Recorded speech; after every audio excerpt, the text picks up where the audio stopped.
ഹോർമൂസിലെ Indian കപ്പലിന് നേരെ America നടത്തിയിട്ടുള്ള ആ ആക്രമണം അതെത്രത്തോളം ഭീകരമായിട്ടുള്ള ആക്രമണമാണ് എന്നുള്ളത് തെളിയിക്കുന്ന വീഡിയോ ഇപ്പൊ പുറത്തു വന്നിട്ടുണ്ട്.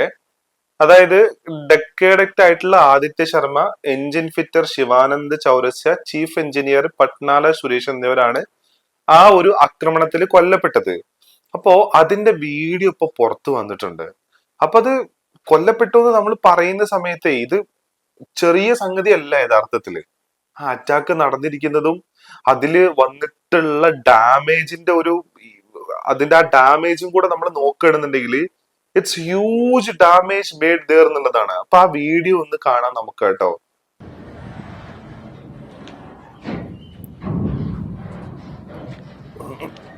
ഇത് കണ്ടോ, ഇപ്പോഴും തീ കത്തിക്കൊണ്ടിരിക്കുകയാണ് കേട്ടോ. എന്റെ പൊന്നെ,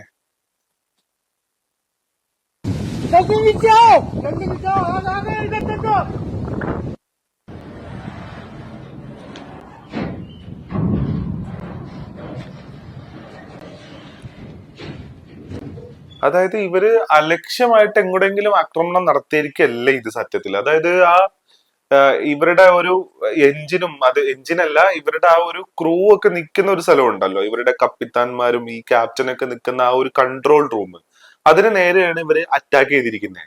അറ്റാക്ക് ചെയ്തിരിക്കുക എന്ന് പറഞ്ഞാൽ അമേരിക്ക എപ്പോഴും ഇത്തരം അറ്റാക്കിലൂടെ പറയുന്നത് ആ ടാങ്കറിനെ തകർത്തു എന്നല്ല പറയാറ്, അതിനെ മൂവ് ചെയ്യാൻ പറ്റാത്ത രീതിയിൽ നിശ്ചലമാക്കുന്ന പരിപാടികളാണ് യഥാർത്ഥത്തിൽ ഇവർ ഈ അറ്റാക്കിലൂടെ ചെയ്യുന്നത്. അതുകൊണ്ടാണ് ഈ കൺട്രോൾ റൂമിന് നേരെ ഇവര് അറ്റാക്ക് ചെയ്യുന്നത്. അല്ലാതെ ടാങ്കറുകൾക്ക് നേരെ അറ്റാക്ക് ചെയ്തിട്ടുണ്ടെങ്കിൽ അത് മൊത്തത്തിൽ തീപിടിക്കാനും അതേപോലെ തന്നെ അത് ആ കടലിൽ മൊത്തത്തിൽ ആ ഓയിൽ പരന്നു പോവാനും സാധ്യതയുണ്ട്. അപ്പൊ ഇത് നോക്കിയിട്ടാണ് ഈ അറ്റാക്ക് വരുന്നത് എന്നുള്ളതാണ്. അതിന്റെ ഒരു ഇമ്പാക്ട് എത്രത്തോളം ആണെന്നുള്ളത് ഈ വീഡിയോ കാണുമ്പോഴാട്ടോ മനസ്സിലാവുന്നേ. മൊത്തത്തിൽ അതായത് എത്ര കട്ടി ഉണ്ടാവും ഒരു ഒരു ഒരു കപ്പലിന്റെ ഈ പറയുന്ന ഫ്ലാറ്റ് സർഫേസുകളൊക്കെ നിർമ്മിച്ചിട്ടുള്ള എത്രത്തോളം കട്ടിയുള്ള ഇരുമ്പ് കൊണ്ടായിരിക്കും. അതിനൊക്കെ തുള വീണിട്ടുണ്ട്. അപ്പൊ ഒരു ചെറിയ മിസൈൽ വന്ന് ഹിറ്റ് ചെയ്യുന്ന സമയത്ത് എത്രത്തോളം ഇമ്പാക്റ്റ് ആണ് ഉണ്ടാവുന്നത് എന്നുള്ളത് ഈ ഒരു സാധനം കാണുമ്പോൾ തന്നെ നമുക്ക് മനസ്സിലാവുന്നുണ്ട്. അത് മാത്രമല്ല, ഇതിനകത്തൊരു കർമ്മ എന്ന് പറയുന്ന ഒരു സാധനം ഇപ്പൊ സോഷ്യൽ മീഡിയയിൽ ഏറ്റവും കൂടുതൽ റൺ ആവുന്നുണ്ട്.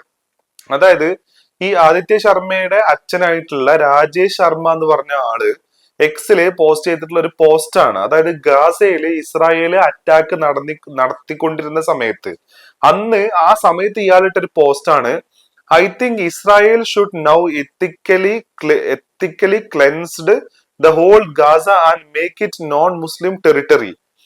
This is only solution to maintain peace there. Kudos to Mossad and IDF. ഇയാള് പോസ്റ്റ് ചെയ്തിട്ടുള്ള പോസ്റ്റാ. അപ്പൊ എന്താ പറയാ, എങ്ങനെ നമ്മൾ അതിനോട് റിയാക്ട് ചെയ്യേണ്ടതെന്നുള്ളത് സത്യത്തില് മനസ്സിലാവുന്നില്ല. കാരണം ഒരു മകൻ കൊല്ലപ്പെട്ടു. ആ മകൻ കൊല്ലപ്പെട്ടത് അച്ഛന്റെ ഇത്തരം നിലപാടുകൾ കൊണ്ടാണെന്നുള്ളത് നമ്മൾ പറയുന്നില്ല. പക്ഷേ അറ്റ്ലീസ്റ്റ് ഇത്തരം കാര്യങ്ങളോട് നമ്മളൊരു സപ്പോർട്ട് പറയുന്ന സമയത്തെ അവിടെ കൊല്ലപ്പെട്ടുകൊണ്ടിരിക്കുന്നത് ആരാണ് യഥാർത്ഥത്തില്? സ്ത്രീകളുണ്ട്, കുട്ടികളുണ്ട്, വൃദ്ധരായിട്ടുള്ള ആൾക്കാരുണ്ട്. ഒരു കോമ്പാക്ട് നടന്നുകൊണ്ടിരിക്കുന്ന സമയത്ത് തുല്യരായിട്ടുള്ള ശക്തികൾക്ക് നേരെയാണ് അത് നടത്തുക. അല്ലെങ്കിൽ ഹമാസിന്റെ ആൾക്കാരുണ്ടെങ്കിൽ ഹമാസിന്റെ നേരെ നിങ്ങൾ ടാർഗറ്റ് ചെയ്യും. അല്ലാതെ കോമൺ ആയിട്ടുള്ള മനുഷ്യരുടെ മേലെ ടാർഗറ്റ് ചെയ്യുക, അതേപോലെ തന്നെ ഈ സ്ത്രീകളുടെയും കുട്ടികളുടെ ഒക്കെ കരച്ചിൽ പോലെ ശബ്ദം പുറപ്പെടുവിപ്പിക്കുന്ന ഡ്രോണുകൾ ഉപയോഗിച്ചിട്ട് അറ്റാക്ക് ചെയ്യുക എന്ന് പറയുന്ന പരിപാടി, ഇതൊക്കെ എന്തെന്നാ പറയാ ഇതിനെ? അപ്പൊ ഇത്തരത്തിലുള്ള എത്തിക്കൽ ക്ലെൻസിങ്ങിനെ ഇങ്ങനെ ഇത്ര ഓപ്പൺ ആയിട്ട് സപ്പോർട്ട് ചെയ്യുന്ന രീതിയിലുള്ള മെന്റാലിറ്റി ഉള്ള ഒരു മനുഷ്യൻ, ഇപ്പൊ അയാളുടെ മകനും അതേ പ്രശ്നങ്ങളുടെ വാല് പിടിച്ചുകൊണ്ട് വരുന്ന ഒരു റീസൺ കൊണ്ട് കൊല്ലപ്പെട്ടു എന്നുള്ളതാണ് ഇവിടെ പറയുന്നത്.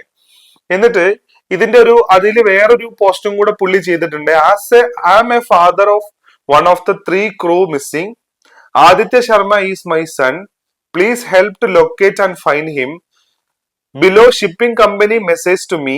My son has reported exploitation by senior at correct കാണുന്നില്ല ഇതിനകത്ത്.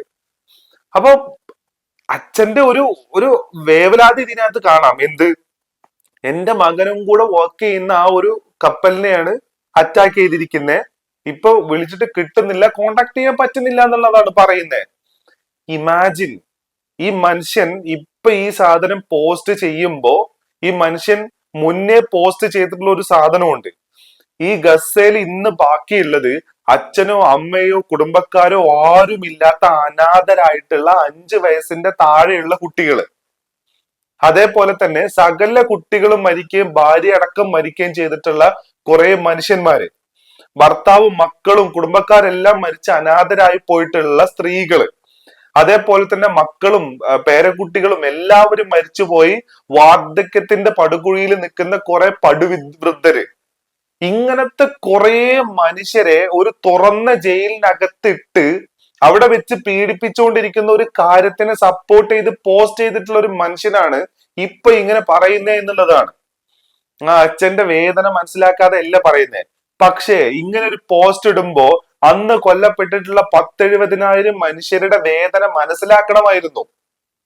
വർഷങ്ങളായി കാലങ്ങളായി ആ മണ്ണിൽ ജനിച്ച് ജീവിച്ചു കൊണ്ടിരിക്കുന്ന മനുഷ്യരെ പെട്ടെന്ന് വേറെ എവിടുന്നോ എന്ന് വന്നിട്ടുള്ള ഏതോ ഞങ്ങളുടെ ബുക്കിൽ എഴുതി വെച്ചിട്ടുണ്ട് എന്നും പറഞ്ഞ് വേറെ എവിടുന്നോ വന്നിട്ടുള്ള കുറെ മനുഷ്യർ വന്നിട്ട് അവിടുന്ന് ചവിട്ടി പുറത്താക്കുകയും അവരുടെ വീടുകൾ കയ്യേറുകയും അവിടെ കൃഷിസ്ഥലങ്ങൾ കയ്യേറുകയും ചെയ്യുമ്പോൾ അതിനെ റെസിസ്റ്റ് ചെയ്യുന്ന മനുഷ്യരെ തീവ്രവാദികളാക്കി മാറ്റി ആ തീവ്രവാദികളാക്കി മാറ്റുകയും ആ പറയുന്ന ആരാണോ അധിനിവേശം ചെയ്യുന്നത് ആ അധിനിവേശ സേനയെ സപ്പോർട്ട് ചെയ്യുകയും ചെയ്യുന്ന മെന്റാലിറ്റി ആയിരുന്നു ഇയാൾക്ക് എന്നുള്ളതാണ്.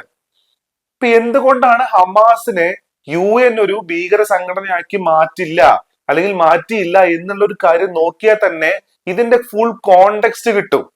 അപ്പൊ വിവരമില്ലാത്തതോ ബുദ്ധി ഇല്ലാത്തതോ ആയിട്ടുള്ള മനുഷ്യരല്ല, ഒരു വിഭാഗം ജനങ്ങളോടും മനുഷ്യരോടുമുള്ള അന്ധമായിട്ടുള്ള വളരെ അന്ധമായിട്ടുള്ള വെറുപ്പ് ഉള്ളിൽ കൊണ്ട് നടക്കുന്നത് കൊണ്ട് മാത്രം വന്നിട്ടുള്ള പോസ്റ്റാ. എന്നിട്ട് ആരെയാണോ വന്ന് സപ്പോർട്ട് ചെയ്തേ ഈ പറയുന്ന എത്നിക് ക്ലെൻസിങ്ങിന് വേണ്ട എല്ലാ ആയുധങ്ങളും പണങ്ങളും സപ്പോർട്ടും കൊടുത്തുകൊണ്ടിരുന്ന അമേരിക്ക, ആ അമേരിക്കയുടെ സപ്പോർട്ടും ആയുധങ്ങളും ഇല്ലായിരുന്നു എങ്കിൽ ഇസ്രായേലിന് ഇങ്ങനെ ചെയ്യാൻ പറ്റില്ല അവിടെ. എന്നിട്ട് അതേ കരങ്ങളാൽ സ്വന്തം മകൻ കൊല്ലപ്പെടുന്ന അവസ്ഥയിലേക്ക് കാര്യങ്ങൾ എത്തപ്പെട്ടു എന്നുള്ളതാണ്. 3 ഇന്ത്യക്കാര് നമ്മൾ ഒരു കാരണവശാലും ആക്റ്റീവായിട്ട് പാർട്ട് അല്ലാത്ത ഒരു കാര്യത്തിന്റെ മേൽ 3 ഇന്ത്യക്കാര് കൊല്ലപ്പെട്ടു. ആ വികാരമാണ് നമുക്ക് എല്ലാവർക്കും ഉള്ളത്. നമ്മുടെ എന്തെങ്കിലും ഒരു കാര്യം കൊണ്ടാണോ? അല്ല. നമ്മളുമായിട്ട് ഏതെങ്കിലും തരത്തിൽ ഡിസ്പ്യൂട്ട് ഉള്ള ഒരു കാര്യത്തിലാണോ? അല്ല. ഇതൊന്നും അല്ലാത്ത ഒരു കാരണത്താൽ നമ്മുടെ 3 പേർ, നമ്മുടെ 3 മനുഷ്യരുടെ ജീവനാണ് നഷ്ടപ്പെട്ടെ.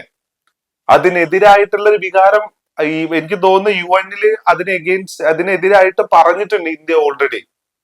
പക്ഷേ ഈ ഒരു പോസ്റ്റും ഇപ്പൊ നടന്ന കാര്യങ്ങളും കൂടെ കണക്ട് ചെയ്ത് നോക്കുന്ന സമയത്ത് കർമ്മ എന്ന് പറയുന്നത് ചുമ്മാ വെറുതെ നമ്മൾ സോഷ്യൽ മീഡിയയിൽ പോസ്റ്റ് ചെയ്യാനുള്ള ഒരു സാധനമല്ല എന്നുള്ളത് തന്നെയാണ് മനസ്സിലാവുന്നത് എന്നുള്ളതാണ്.